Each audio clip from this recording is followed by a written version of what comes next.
Hola amigos, ¿bien o no? Saludos desde Medellín.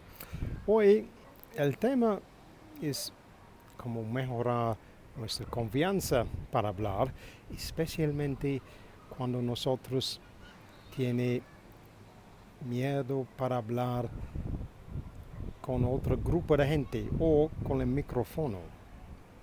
Ese es el tema de hoy.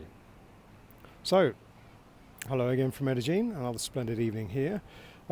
So our theme for the day is fear of the microphone, and in many ways, common advice many actors are given: once more with feeling. So what do we mean by that? Well, many of us are a little bit scared of speaking in public, because it's one thing speaking just to one person, one of your friends close by, but when you're aware that lots of people are now going to hear your voice, especially if you can hear it as well because it's being amplified by a microphone and you're in that meeting or something like that, it can be a shock, because now you really know what you sound like, and you've just found out that you're the one with the robot voice. How can we get around this? How can we stop this from happening? Okay, well, the general advice for this is, at the beginning, we have to know what we sound like. So we have to fight the fear, record ourselves, and listen to it honestly. You might be shocked. The voice you have in your head and the voice that other people hear could be two very different things.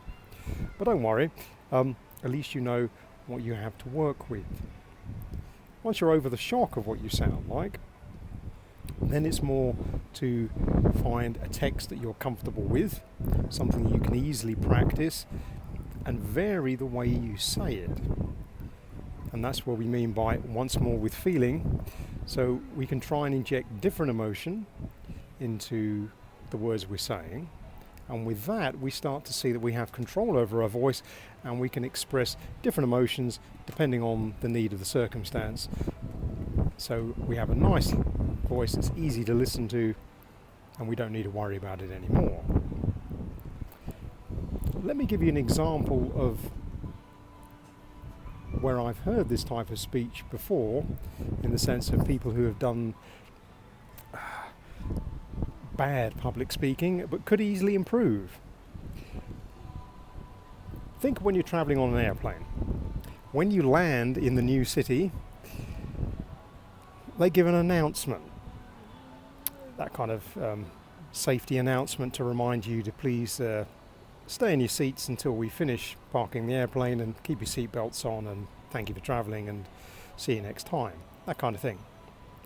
So it's a fairly simple message, not much to tell you, but there are people that do it speaking like, because I have to, and there are people who do the message speaking like, because they want to talk to you. See the difference? Let's give you an example. So let's pretend we're on the airplane and we're just landing. So I'm going to give you a couple of different ways I've heard this speech said, and see if you can note the difference and why perhaps one version is a little better than the other. Let's try the first one.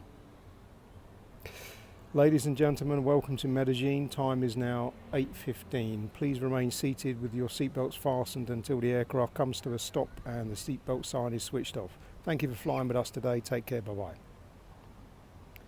Well, it's a little short, not much expression, but we did say all the words. So, okay, let's try that again, but let's just use pauses to separate some of those phrases, and let's see if that's a bit easier to listen to. Ladies and gentlemen, welcome to Medellin. The time is 8:15. Please remain seated with your seatbelts fastened until the aircraft has come to a stop and the seatbelt sign has been switched off. Thank you for flying with us today. Take care. Bye-bye. So, not much change in the vocabulary, Not a lot of change in the tone of voice, but with the pauses, a bit easier to listen to. I hope you agree. Okay, so let's give it the 5-star treatment. Let's try this once more with feeling.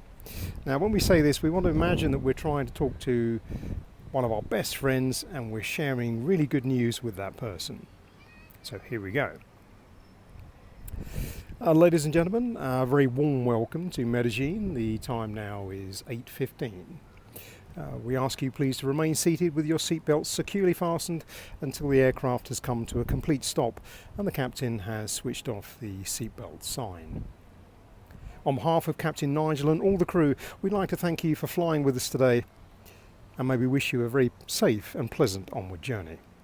Take care, and we hope to see you soon. So, there we are. You can make the vote on that. Which version do you think was a more cheerful and better version? But you see what I mean. Once we get over the fear of what we sound like, and then we're conscious of how we can change our voice, it becomes a little easier. A few goes of practice, maybe change the vocab a bit, change the emphasis, change perhaps some of the pace, and you end up with a much more expressive message of what is basically the same information. So that's our theme for the day. Have a think about it. If this is something you're not comfortable with, like speaking in public, oh no, I encourage you to face the fear. Record your voice first. Get over the shock of how you sound. Find something fairly short, fairly easy to say, like the speech I've just given you, and try it a couple of times. See how you can move it about. You don't have to be too theatric with it, but just think, even with different pauses, your speech is a lot easier to listen to. So with that said, déjame saber en los comentarios, como siempre, how you get on with that one. But for now, from Medellin, we'll say cheerio.